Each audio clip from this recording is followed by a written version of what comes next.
2025 के physics Nobel prize को समझने के लिए आपको दो चीजें पहले पता होनी चाहिए। सबसे पहली चीज कि एनर्जी क्वांटाइजेशन क्या होता है। बेसिक सा कॉन्सेप्ट है कि एनर्जी हमेशा क्वांटाइज फॉर्म में होती है क्वांटम लेवल पे, यानी कि वो 1 2 3 ऐसे इंडिजर फॉर्म में होती है। 1.5 3/4 ऐसे फॉर्म में एनर्जी कभी भी नहीं होती है। इसको हम लोग E=H के तरीके से समझते हैं। अब ये जानना क्यों जरूरी है मैं आपको बताता हूं। और जो दूसरा कॉन्सेप्ट जो काफी फैसिनेटिंग है वो क्वांटम टनलिंग है। अब क्वांटम टनलिंग को समझाने के लिए मैं अपना फोन का कवर लूंगा। अब ये जो कवर है, अगर किसी पार्टिकल को इसको क्रॉस करके जाना है तो उसके पास ये तरीका है कि वो इसके ऊपर से जाए और फिर चला जाए, यानी कि उसके पास इतनी एनर्जी होनी चाहिए कि वो इसको क्रॉस कर पाए।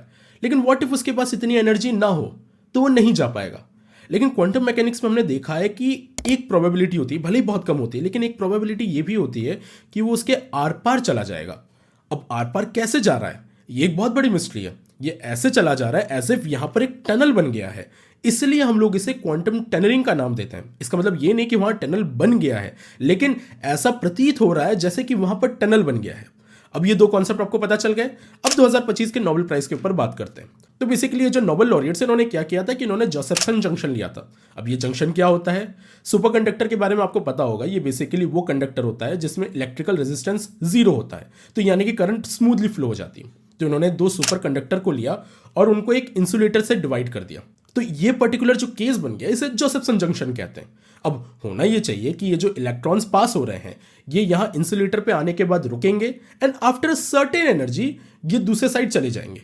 लेकिन हो ये रहा था कि ये बिना उस थ्रेशोल्ड एनर्जी के भी उस पार चले जा रहे थे।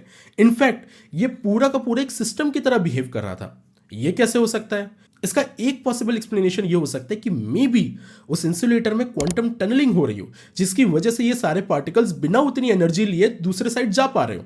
लेकिन क्या हम लोग इस कंक्लूजन पे आ सकते हैं? इसके लिए एक और चीज हमको देखनी पड़ेगी कि वो किस एनर्जी पे ऐसे रिस्पॉन्ड कर रहे हैं। और पता चला कि ये केवल क्वांटाइज्ड एनर्जी यानी कि डिस्क्रीट एनर्जी यूनिट्स पे ही ऐसे बिहेवियर शो कर रहे हैं। और हमको ये पता है कि क्वांटम पार्टिकल जो है वो डिस्क्रीट नेचर यानी कि क्वांटाइज्ड बिहेवियर शो करते हैं। तो इसका मतलब कि हमको क्वांटम टनलिंग जैसा इफेक्ट दिख रहा था, और वो तब दिख रहा था जब हम लोग एनर्जी को क्वांटाइज्ड में भेज रहे थे। तो एक तरीके से ये हमको पता ही चल गया कि यहां पर एक क्वांटम मैकेनिकल फिनोमिना है।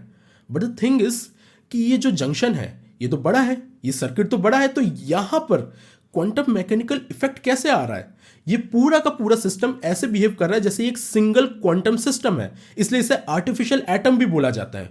और यही था ग्राउंड ब्रेकिंग वर्क 2025 का। इन्होंने ये करके दिखाया कि ये जो छोटे छोटे क्वांटम फिनोमिना है, ये क्वांटम इफेक्ट्स है, इसे हम लोग मैक्रोस्कोपिक लेवल पे देख सकते हैं। और ये क्यों जरूरी है? ये इसलिए जरूरी है कि इसी फाउंडेशनल नॉलेज पे हम लोग आज के मॉडर्न टाइम के क्वांटम कंप्यूटर्स बनाते हैं। और उसको अगर साइड भी रख दिया जाए तो जियोलॉजिकल सर्वे में भी हम लोग जो अलग अलग फील्ड्स को डिटेक्ट करते हैं वो स्क्विड के ऊपर है। और स्क्विड अगेन इसी टाइप ऑफ सर्किटिंग के ऊपर डिपेंडेंट है। साथ ही साथ जो हम लोग ब्रेन इमेजिंग करते हैं उसमें भी ये टेक्नोलॉजी काम आती है। यानी कि आज से कई साल पहले इन्होंने ये जो सर्किट बनाया था जिसमें क्वांटम मैकेनिकल फिनोमिना दिखाया, उसने हमारी करंट लाइफ को कंप्लीटली चेंज कर दिया।